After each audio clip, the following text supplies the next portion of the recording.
La meilleure façon de rester pauvre, c'est d'écouter des pauvres t'expliquer comment devenir riche. Si tu comprends rien à l'argent, tu vas en subir les conséquences toute ta vie. Ceux qui suivent un peu les finances et l'économie savent que bientôt Lyon va aller à la bourse. C'est pas le rôle du gouvernement de jouer aux spéculateurs avec l'argent des contribuables. C'est facile de dépenser des millions de dollars quand c'est l'argent des autres. Votre cash, vos décisions. Bienvenue au podcast Finance 360 avec Alex Demers.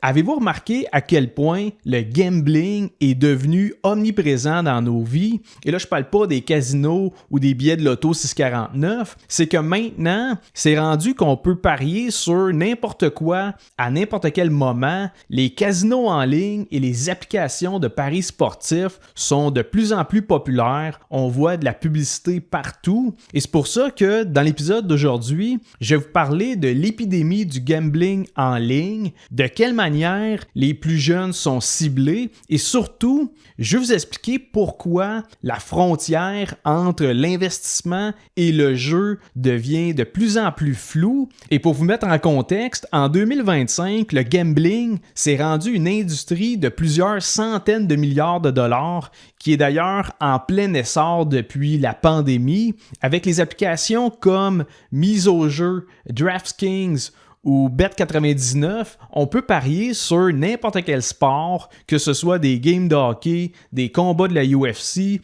En fait, tu peux même miser sur des matchs de ping-pong si tu veux. Et dans le même ordre d'idée, il y a aussi tous les casinos en ligne, comme le site web Stake, qui permet aux utilisateurs de jouer à des jeux d'argent, mais avec de la crypto. C'est un peu l'équivalent d'une machine à sous virtuelle où tu mises des tokens au lieu de miser des dollars. Mais bref, les compagnies dans l'industrie du gambling, ils ont trouvé la formule magique. Ils rendent ça facilement accessible, ils rendent ça excitant comme un jeu vidéo et ils en font la promotion partout avec des influenceurs. Au Québec, officiellement, la seule plateforme légale pour miser en ligne, c'est Mise au jeu. C'est la plateforme qui est opérée par l'Auto-Québec. L'Auto-Québec qui est la société d'État qui contrôle tout ce qui a trait aux jeux d'argent dans la province. Par contre, dans la vraie vie, le gouvernement du Québec n'a pas le pouvoir de vous empêcher d'utiliser d'autres plateformes,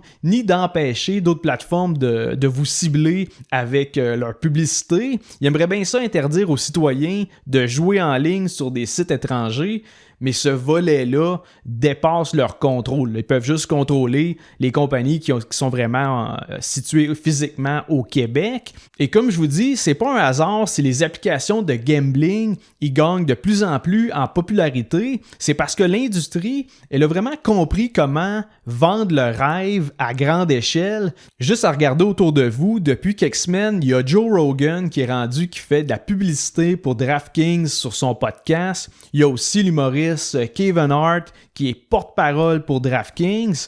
Et sinon, même sans faire de la pub directement, il y a aussi des célébrités comme Drake qui partagent publiquement ses mises sur les réseaux sociaux. Et même au Québec, on peut voir Olivier Primo qui fait à peu près la même affaire avec ses stories, avec ses prédictions, ses paris puis ses codes promo pour Bet99. Et PS, il faut savoir qu'il est partenaire avec Bet99. Et honnêtement, j'ai pas de problème avec ça. Les entreprises, ils ont le droit de faire de la publicité comme ils veulent. Le seul enjeu que j'ai par rapport à ça, c'est quand il y a des gens riches et famous qui s'associent avec des compagnies comme DraftKings. Et là, à ce moment-là, ça donne l'impression qu'il n'y a rien de mal avec le gambling en ligne.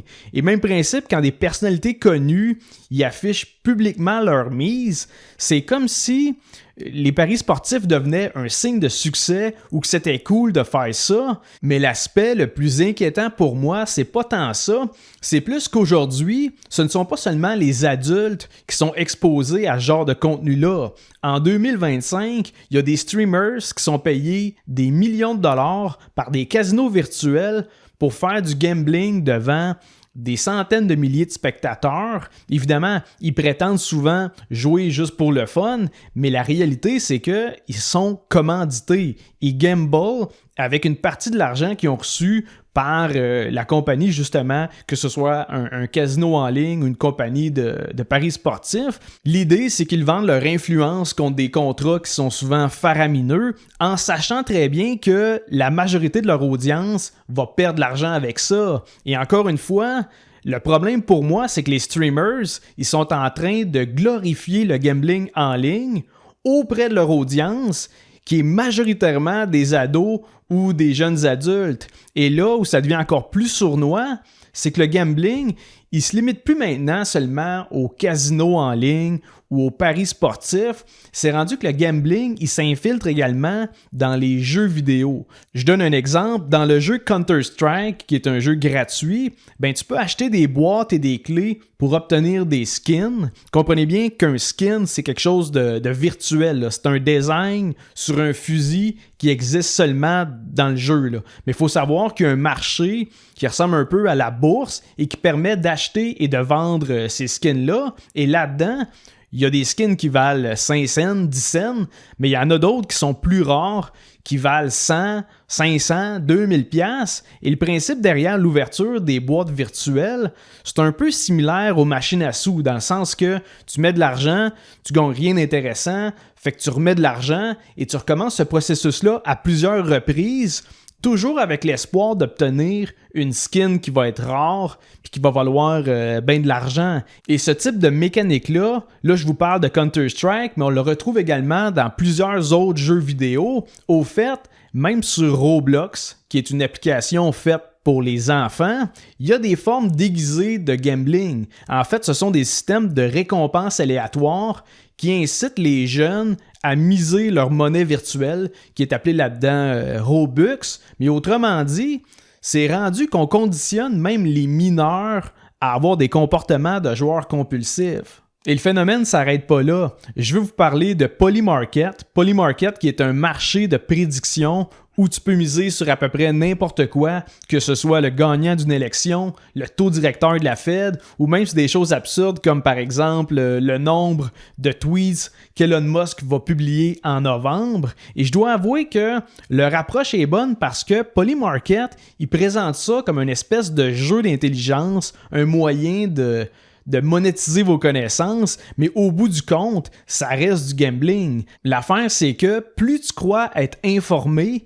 plus tu es confiant en tes convictions et à ce moment-là, plus tu vas miser gros, même si dans les faits, dans tous les cas, tu mises de l'argent sur des événements qui demeurent incertains. Et c'est ce qui m'amène à vous parler du sujet principal de l'épisode. Avec tout ça, nécessairement, ça va affecter le comportement du monde vis-à-vis les marchés boursiers, comme si acheter des actions, c'était rendu une forme de gambling un peu plus sophistiquée. Et je peux comprendre qu'il y ait des gens qui ont cette perception-là. Si on regarde l'application Robinhood, qui permet d'acheter des actions, ils ont repris les mêmes designs que les plateformes de paris sportifs, que ce soit les couleurs, les sons, les notifications. Il y a même des animations de confettis quand tu fais un trade gagnant. Avec Robinhood, ça donne littéralement l'impression de jouer sur la bourse. Et le pire là-dedans, c'est que maintenant, Robinhood, il permet aussi de parier sur le football. Donc, sur la même application, tu peux acheter des actions cotées en bourse et de l'autre bord, aller miser sur une game de la NFL. Tu sais, pour moi, c'est carrément absurde. Le message que ça envoie, c'est que miser et investir, c'est quasiment la même chose et on s'entend que c'est complètement faux. Je pense que tout le monde le sait, la stratégie derrière l'investissement en bourse, c'est d'acheter des actifs, de minimiser les risques avec de la diversification et surtout d'avoir un horizon de placement sur le long terme. Investir, c'est une approche qui est basée sur la patience, tandis que de l'autre bord, un pari, c'est un coup de dé, là. Tu mises sur la chance pour réaliser un gain rapide, mais c'est pas une stratégie que tu peux répéter dans le temps.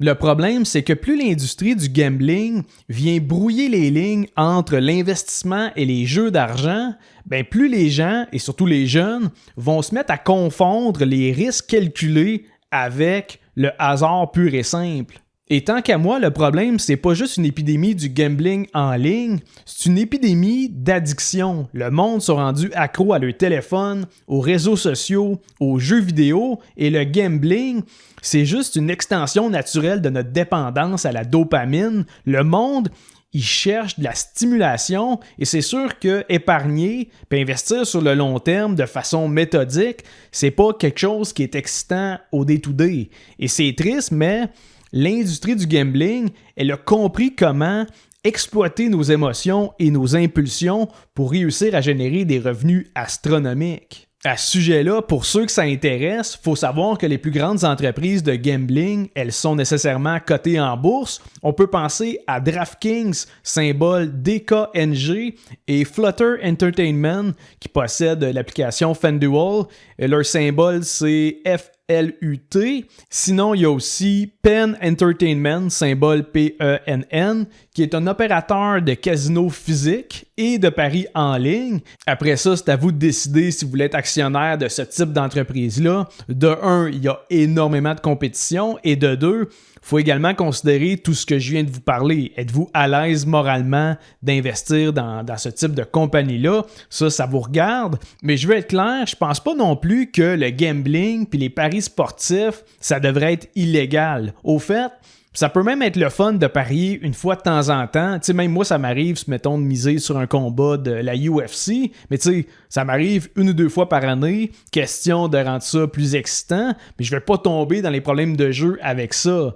Pour moi, le danger avec le gambling en ligne, c'est que avant, t'allais au casino ou t'allais acheter un billet de loterie, t'étais pleinement conscient que tu jouais à un jeu d'argent puis que les probabilités y étaient contre toi. Aujourd'hui, tu peux miser sur n'importe quoi, n'importe quand. Le gambling fait partie des sports, des jeux vidéo, de la finance, puis même du divertissement. Et ce qui mérite un peu avec tout ça, c'est que les compagnies, elles cherchent à changer l'image des jeux d'argent et que ce sont les jeunes qui sont les plus ciblés par leur publicité. Elles veulent normaliser le gambling et vendre le rêve que si tu connais assez bien ton sport, tu vas arriver à faire de l'argent avec ça. Malheureusement, la stratégie de l'industrie, elle est simple. Ils veulent s'enrichir sur le dos de ceux qui manquent d'éducation financière ou qui n'ont jamais suivi un cours de statistiques de leur vie. D'ailleurs, je pense que l'attrait pour les jeux d'argent, c'est surtout pour les personnes qui ont l'impression qu'ils sont coincés financièrement. Ils ont de la misère à mettre de l'argent de côté et pour eux autres, ils se disent... C'est pas avec un rendement de 10% par année que je vais réussir à me sortir de la misère. Et c'est triste, mais c'est cette réflexion-là qui peut les pousser vers les paris sportifs ou les casinos en ligne, comme si leur seule solution, c'était de laisser la chance décider de leur sort. Et pour conclure, mon message y est simple. Il ne faut pas confondre les jeux d'argent avec l'investissement. Et oui, je peux comprendre que ça peut être tentant de miser gros et de prendre des risques, que ce soit avec un pari sportif ou en achetant des meme stocks. Parier, c'est excitant et quand tu gagnes, ben c'est de l'argent facile. La seule affaire, c'est que moi, je connais personne qui a atteint l'indépendance financière en jouant à roulette ou en misant sur les games du Canadien. Le chemin le plus safe pour bâtir de la richesse passivement, c'est d'investir en bourse de façon constante sur une période de 25-30 ans. Et c'est plate, mais c'est ça qui marche. Et sur ça, je termine l'épisode d'aujourd'hui. J'espère que vous avez trouvé le contenu pertinent. J'espère que vous avez trouvé ça intéressant. Si c'est le cas, je vous invite à laisser un 5 étoiles sur Spotify ou à vous abonner sur ma chaîne YouTube. Et on se revoit mardi prochain pour un autre épisode de Finance 360.